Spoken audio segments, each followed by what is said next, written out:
My wife thought I was gone. When I said trip canceled, her face gave everything away. The suitcase was still by the door. That was the first thing I noticed. Packed, standing upright, shoes aligned beside it like soldiers waiting for orders.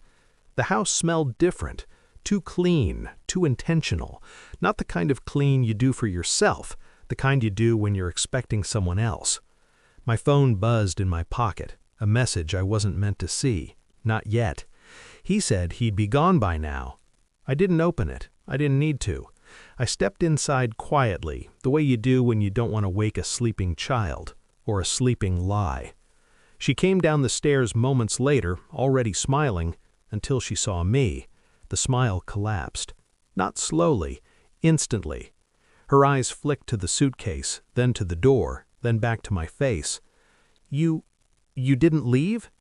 I watched her throat tighten, watched the color drain from her cheeks, watched panic arrive before she could stop it. "No," I said.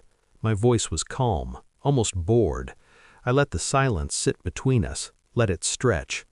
"The trip's canceled." Her hands trembled, just slightly. Enough. That was the moment I knew, not suspected, not feared, knew. And I stood there, perfectly still, while something inside me locked into place, cold, precise, permanent. I'd been married long enough to know her rhythms, the way she laughed when she was relaxed, the way she touched her necklace when she lied. She was touching it now.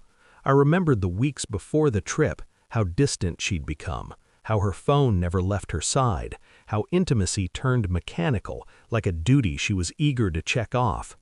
I told myself it was stress, work fatigue, life. That's what you do when you love someone. You edit reality until it hurts less. But there were cracks. Late nights she couldn't explain, perfume she never wore, for me, a sudden interest in my travel schedule. How long will you be gone? What time does your flight leave? Will you have signal? Questions layered with care, or so I thought.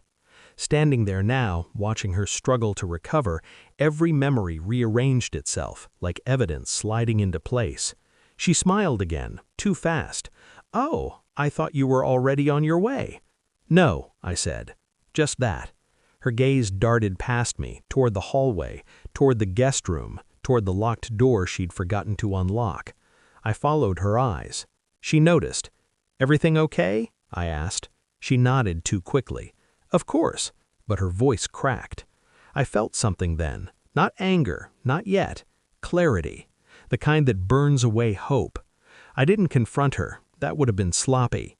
Instead, I became invisible. I kissed her cheek, asked about her day, ate dinner at the table like nothing had changed. She talked too much, filled the air with nonsense.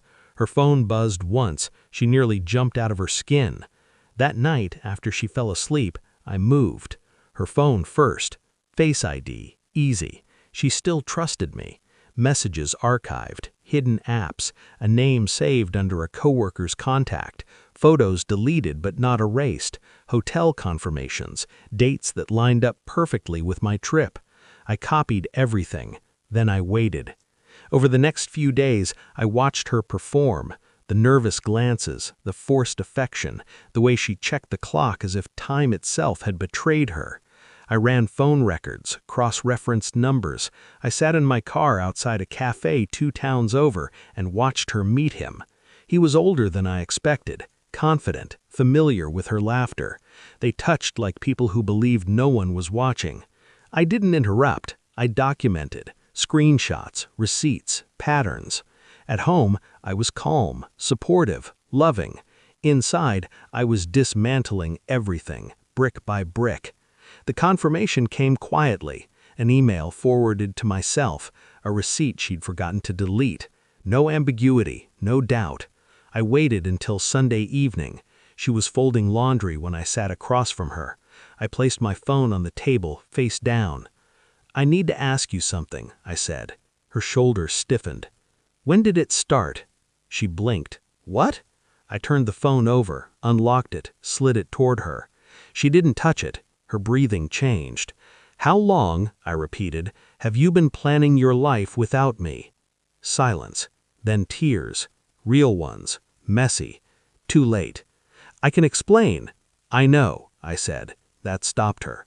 I told her everything, what I'd seen, what I'd saved, what I knew. She collapsed inward, begged, promised, rewrote history in real time. I listened without reacting. When she finished, I stood. "I canceled the trip," I said softly, "because I wanted to see who you were when you thought I was gone." She sobbed. I felt nothing. I didn't yell, I didn't throw anything. I did something worse. I left. But not immediately. First, I sent one message from her phone. "It's over." Nose. Then I blocked the number. I packed my things, slowly, methodically. I took what mattered, left what didn't.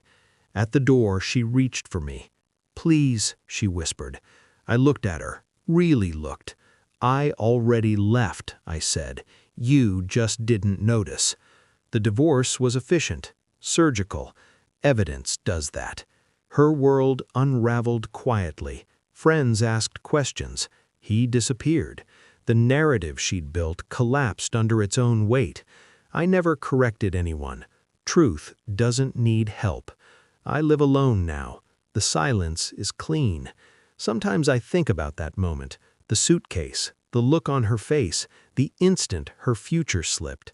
Not with anger, with gratitude, because I didn't lose my marriage that day. I escaped a lie, and I never looked back. I didn't need revenge. I needed freedom, and I took it.